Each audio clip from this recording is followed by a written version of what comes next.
What's going on, YouTube? We're back at it for another video, and today we've got the Fief of the Chill Curse guide. We're going to be heading over to that vestige point, and we're going to be hitting that windmill vestige point from the very beginning of the game, as we're going to need to make it through the bell door that was over here.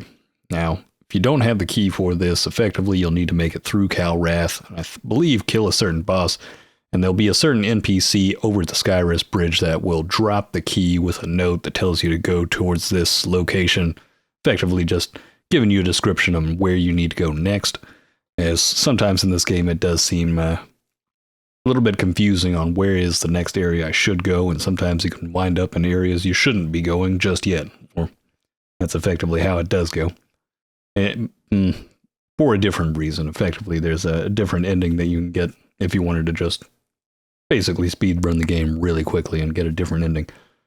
But beyond that point, if you've gotten that key, you should be able to make it through that bell door over here. And sadly enough, when gathering some footage for a previous video, I somehow forgot to record the first 10 minutes of walking in here. There would be a little mini boss fight here like we've seen in the other areas, where essentially it's just a boss unit of a unit that you'll continuously see throughout the area. We'll just have a frost axe guy, but just around that corner we'll have the vestige point. And then from this point we'll just need to head up on this scaffolding, or whatever you'd like to call it, and then make our way around. Now this is a pretty short area. I was quite surprised by this. Not a whole lot of depth with this one.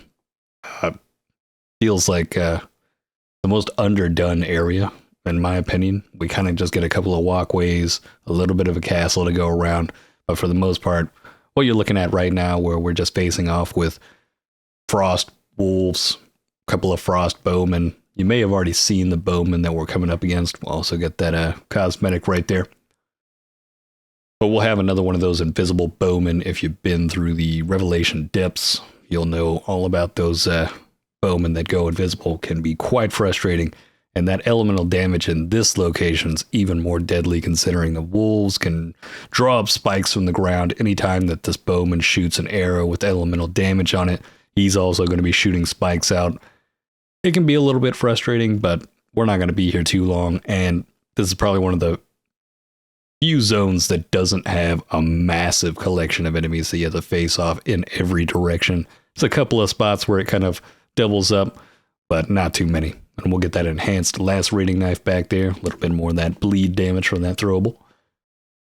And then pushing over to the next zone. Over here on the left, you'll actually end up meeting with an NPC character for a different ending. If you're looking for the Umbral ending, essentially there'll be a little quest that we'll be talking about in a different video later on for that one. I still need to go for the Umbral ending, and sadly enough, biggest issue with the Umbral ending or any other ending than the main ending is that you just cannot touch the portals, which I did not find out until today, and that does kind of irk my nerves. But over here on the left past this bridge, we do have a little secret spot that you need to be a little bit careful with, as we've got another one of those angler loots mixed in with a bunch of other loot and those little gremlin flying ones. Can be a bit frustrating, and probably one of the few times that I didn't just come jumping in, grabbing up everything, and then still getting sucked into this little looter. It's a nightmare. But heading on from that point, we'll head up over to our right. We'll be able to come back out of the Umbral. Got another bowman, a couple of wolves over here on the left, a little bit of that fire salts, imbuement item.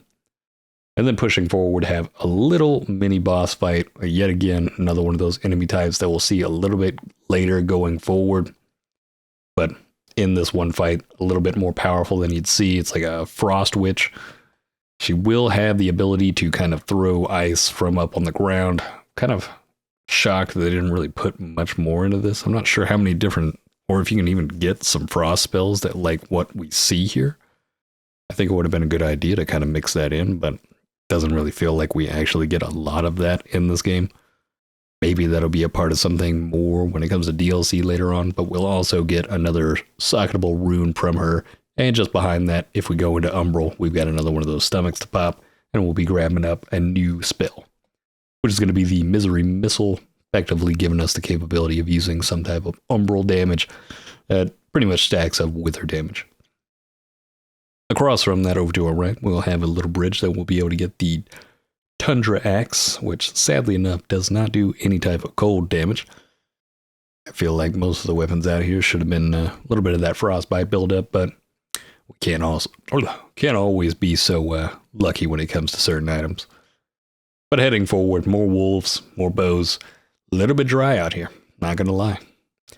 Now over here, it's kind of dumb. There's two things we can grab up over here. If you come across the top, you'll be able to get this chest over here that has a shield and a couple of crafting material for our, our weapons or shields, or that and the catalysts. And then just beyond that, we'll be able to open up the gate across from this, but there's also another item, and you can't get both of these at the same time. It's extremely frustrating. I was very disappointed with this style of making me basically go all the way back around. I dropped down, went to the vestige point, and then literally had to go all the way back around this point. Yeah, I really sped this one up as we're just doubling back over the entire location yet again. There's no shortcut across to this. I thought this was extremely stupid. I didn't like this at all. The fact that I had to come all the way back around this. And I can't remember if it's even worth it. I think what we get is a healing craft or healing upgrade craftable item. Oh, goodness. Healing upgrade item. I don't know why I keep saying craftable. It's getting stuck in the mind. But what you'll need to do is basically go back across and then drop down. You'll notice we've got a little platform just below us. We'll be able to grab onto that. And then what do we end up getting? Yep, it's just another health upgrade item. Like I said, this area is not exactly my favorite. It feels really lackluster, and that just really felt like a time waster moment. Even though, yeah, I want that item, it's a whole lot of BS that I had to literally go all the way back around. There's no connecting point in that, where I could just get both of them at the same time. But moving on from the frustration, we'll be heading down this little cavern over here, and this will actually be the unit that would have been the mini-boss at the very beginning of the video, had I hit the record button. But thankfully, he's pretty easy to take down, similar to the knights if you've seen them with just a mace, two-handed swinger. Now, just over here, we'll need to stop before we drop down into this little lake, as just above us there is an item that we'll need to throw something at in order to get it to drop down. And this will actually be a bow. I'm not sure whether or not this is a really solid bow or not. Looking at it, it seems fairly decent, and it does have some burning damage to it, or that might be the ignite one. If it is the ignite one, I'd say that's a pretty strong bow right there. Ignite is pretty powerful in this game. I'd say it's one that can cause a good bit of CC, and I'll be doing a build later on with Inferno with this.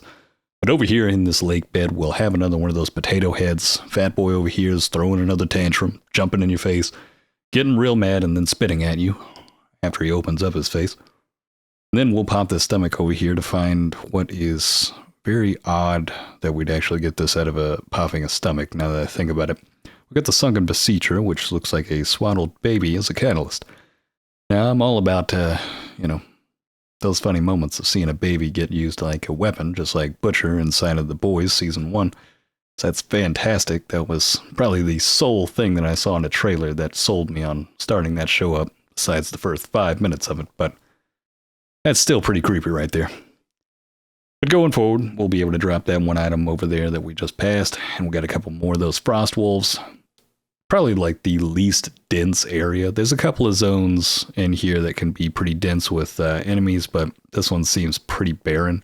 Over here on our right, though, we will have the Rebel's Hammer. A little bit of a strength build along with agility. Looks like something that could be dual wielded. If you're looking for a strength agility build, dual wield, trying to go for possibly strong posture damage, could be pretty interesting to go for right there. Then we've got another one of those frost axe. Not too hard. Probably the most deadly thing about him is shooting that ice forward. And then we'll have a little bit of a cave in, but we'll also get a gesture just over to our right. Couldn't believe that killed me. And I really thought that was BS right there. Imagine I was already an umbral. Goodness. Over here on our right, a little bit of that purifying balm. I pretty much never use those items. I feel like I never have time to get it out. I'm gonna be real. A lot of these boss units or any of these fight zones, I feel like I never have time to use some of these consumables other than my own health vial. And even then, feels like it's a waste sometimes. But just down the road over here, we will have 2 more of those frost archers. I hate the ones that are invisible. I feel like if you're a caster as well, like those guys are going to be especially irritating for you, considering you can't lock onto them if they're invisible. And trying to aim the cast of one of those spells, goodness, that's just, I played a little bit with the spells in this game, and I'm a little bit disappointed, even though tomorrow I will be doing a full-on Holy Priest build. We'll see how that goes. That should be interesting, and we'll actually be going for the Adir ending with that. So, a little bit of fun to be had there. But just over here, popping that stomach, we'll get Pestilent Blade. This one's going to be a little bit of a... Effectively, what we'll do is spawn a blade in our hands and swing with it, and it does poisoning damage. I thought from the description it was actually going to be like a familiar blade that would just float with us and attack enemies. I think that would have been way better than what they chose to do with that. I think magic in general would probably be a lot stronger if we did have a few more summoning spells to accompany us, just to not be something that's extremely powerful, but something that could be extremely powerful at afflicting with status effects and really kind of playing on that type of build. Would have really enjoyed that. Still kind of playing around with a couple of builds, so maybe there's something to be made out of that, but so far it just doesn't seem to be its strong suit as of right now. Seems like a lot of casters seem to play more towards just imbuing their weapons and still leaning on melee weapons than actually being a full magic build, sadly enough. But just over here, just at the end of this bridge, we will get a ring that's going to give us increase to that frostbite resistance, which obviously we'll be facing off with quite a bit of it, especially going forward. There will be a boss unit where this might be something that you want to use if you're some type of strength build and you're feeling pretty comfortable with your damage, but you're feeling that you need to mitigate that frostbite buildup, considering it will eat up half of your stamina if you do end up getting frostbitten. Over here on the right, I did decide to drop down a Vestige Seed. We will be getting another one soon enough anyways, and this is actually a really good point to drop that down, as the next zone will be probably the most dense with enemies going forward. As you'll notice straight away, we've got 2 of the bigger boys right here, the Frost Axe guys, and if we've got more than a few enemies just around the corner clustered in a little tiny like city-like zone, and we've got those frustrating little gargoyle things. Those gremlins giving me the worst time. And over here on our right, got a little bit more of that mana regeneration, ammunition pouch, and just over here we'll be dropping down into this city. And we won't be able to get back up to that vestige point. So just keep that in mind, but we will have another vestige point coming up just before the boss fight at the end of this section here. But over here on our left, we will be getting an Ancestor's Sword, I believe. All about the strength, but not a strong strength rating on it. Can't remember if that had a little bit of wither damage to it. I'll have to look at it again. But going forward into the city, everything is underwater, so we will need to be in Umbral in order to actually proceed through this portion right here. But I'm already in Umbral since, those darn gremlins got me out of here. But just in the center of it, there will be a stomach to pop, and just I guess north of that or just past that, there is one at the back of the house. We'll be getting to it later in the video. Sadly enough, I hit New Game Plus and didn't think about the fact that it was no vestige points. So some moments in these guides, I don't have the capability of getting the footage and trying to reconnect these moments. So I will have to have some things out of sort, but luckily that's the only thing from this video. But we will get the Putrid Child Sword from this one. It's interesting with some of these. Maybe in combination with the Umbral Catalyst, maybe there could be a build to that, as if you haven't already heard, there is a set that goes with the stick from the Failed Pilgrim. That stick that we got at the beginning of the game can actually have magical imbuement to it. Now over here we will be doubling back. We won't be going to the right just yet, as there's a chest just over to the right of that Shrunken Head Voodoo Doll. We will get the Bow of something, I can't remember, the Bow of Multi-Lead, I believe. I forgot to pull this one up, but I think the other bow that we found is actually better than that one. But let me know down in the comments if you're somebody that's playing with the ranged style. I haven't had much luck with bows, but I haven't really tried to go for a build for it just yet. But I'm still dead set on just focusing on melee at this point, even if I was going for a ranged build. But over here, we will have another one of those Umbral Rifts, and Mr. Potato Head cannot come crashing through like the Kool-Aid Man, sadly enough. So we'll be able to just throw some rocks at him, get rid of him, or hammers in my case. But over here on our left, don't come out of Umbral just yet. It's the only way that we'll be able to jump over here and grab this up. But it does give you the large mana crystals and or mana stones and the ammunition pouch over there. A good number of them. So if you're a caster, that actually could be pretty beneficial for you. Most of the time I pick those up, I always just toss them to the side, considering I was playing a strength build. Over here on our left, though, we'll have the Talon, which actually has a little bit of that frostbite build up onto it. Fist weapon, fast attack speed, could be something decent for additional status effect if you're going for that type of build with dual wielding. I'm still looking into what could be some extremely powerful builds, but so far it seems pretty difficult considering that you don't have an infinite amount of times to actually re-roll your character. But going forward into the next zone just below this castle, we will have a multitude of enemies over here. Frost zombies, the umbral creatures will also have a frost witch inside of here, along with a bowman that does also have pretty much full-on immunity. Absolutely frustrating, the fact that they have a massive AoE from their bow attacks. But just over here, coming up to the top, we'll need to get out that lamp and then pull that one little amoeba off of him, and then we'll be able to take him down with quickness. And there is a chest over on the far right side. This will give us the what looks like a gorilla bone armor set. It looks pretty cool, but it doesn't, you know, beat the armor set that I've got going right now, sadly enough.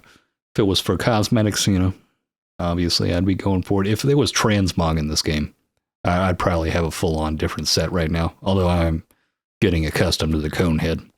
Can't honestly get away from it, just kind of iconic at this point. But over here we'll have the Vestige of LOASH. We'll be activating that, and just to our right we'll actually be walking into the boss fight. Now this is a bit of a strange boss fight. I was not actually the biggest fan of it. Effectively what we're going to be doing is not fighting the giant bird.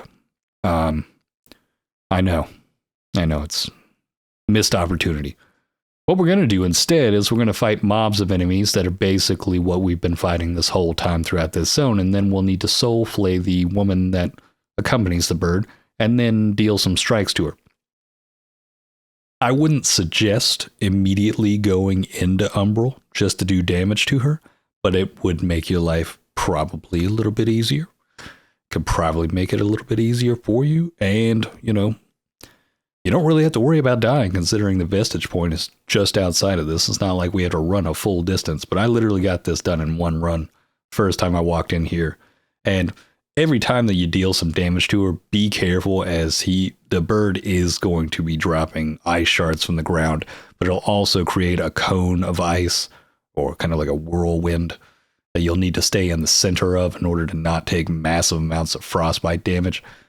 It can actually be pretty frustrating, and it's a bit RNG with some of the strikes that he has. I was not the hugest fan. But going forward, I mean, again, there's going to be that circle of that. I had to speed this up because it just was such a long fight of just like, all right, look at the mobs. All right, get rid of the mobs. Oh my God, I'm frostbitten. Oh my God, I don't have any stamina.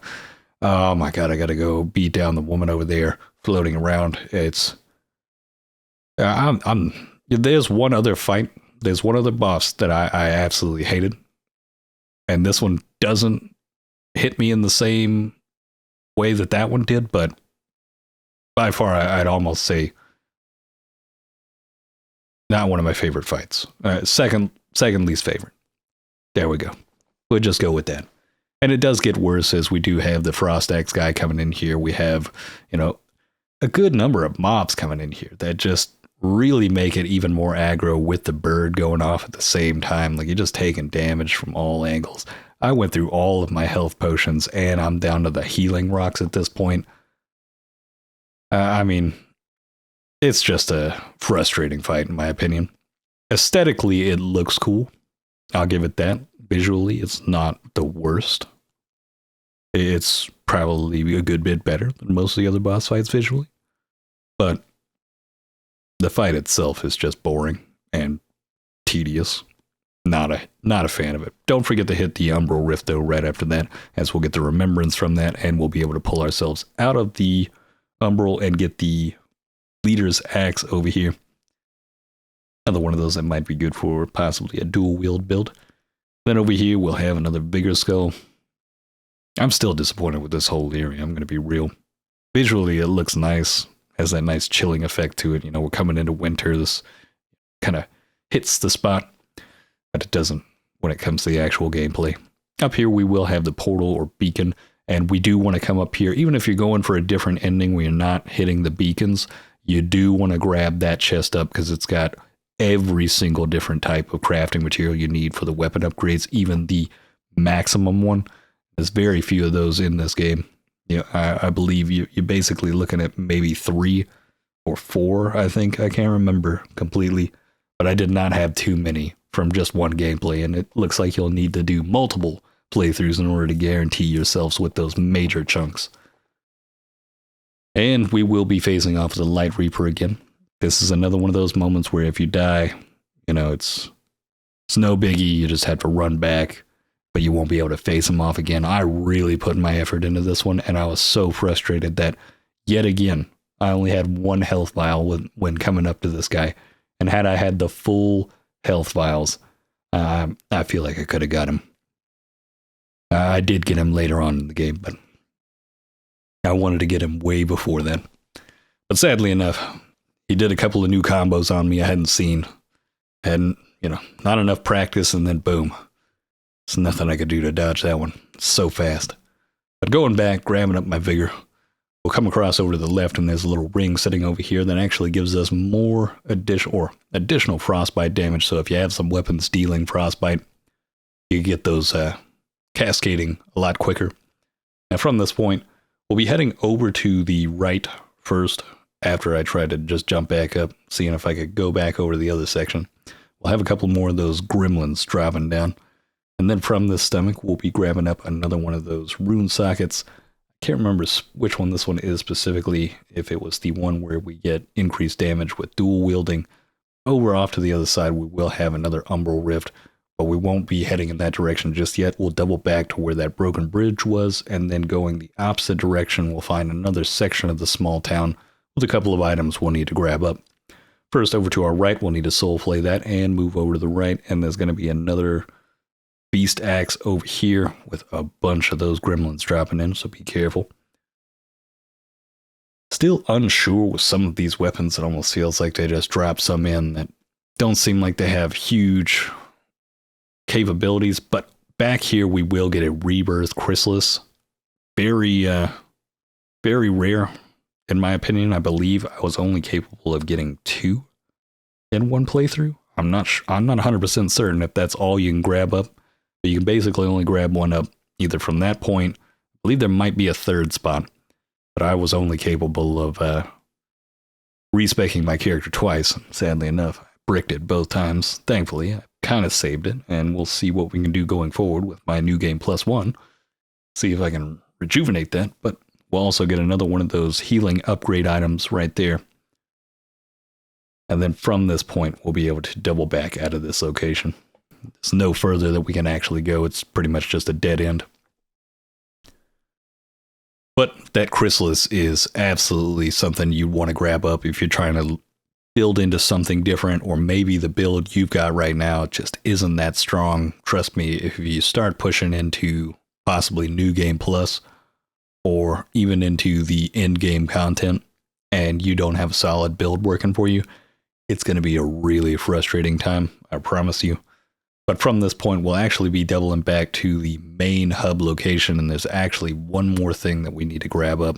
Like I said before, I got stuck in New Game Plus, so we're going to have to head back to the Vestige point at the very beginning, and then go to the Vestige point just outside the boss fight. Kind of needed to actually speed this up a little bit more, but shouldn't take too long. I should have just jumped down right here, honestly. But we hitting that Vestige point, going back to the Crow's Nest, I believe was the name of it. Or it just says the nest right there, but it's the Crow's Nest. Now from this location, we'll basically be heading back in the same direction that we were the first time go from the beacon down the ladder and then just head over to the right. I believe, yeah, we'll walk out here and then over to a right.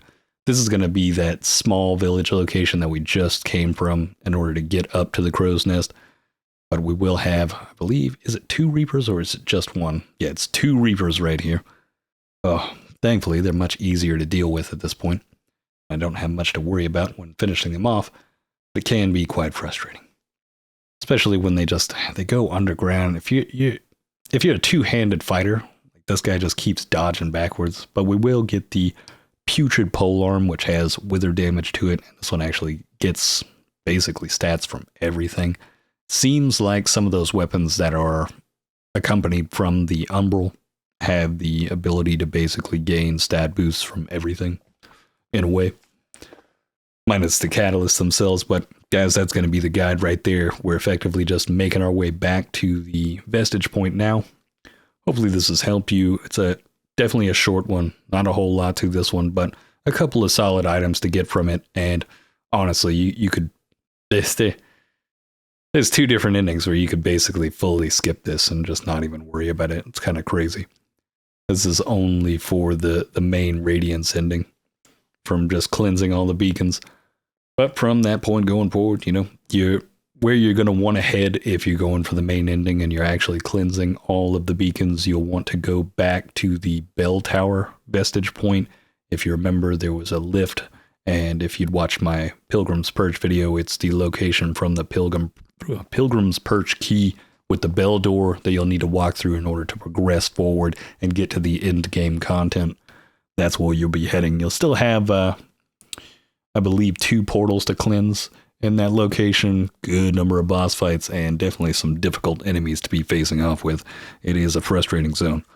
But that's going to be it right there, guys. I'll be working on those guides in the coming days going forward. Hopefully I should have the next portion coming up at least by tomorrow night, if not the next morning going forward, and hopefully be able to actually push out all of the area guides and then start working on some of these side quest guides or build guides, depending on what I feel I should go for first, as I assume there's more than likely a lot of those side quest guides already out there, but build guides, you can never go wrong with them.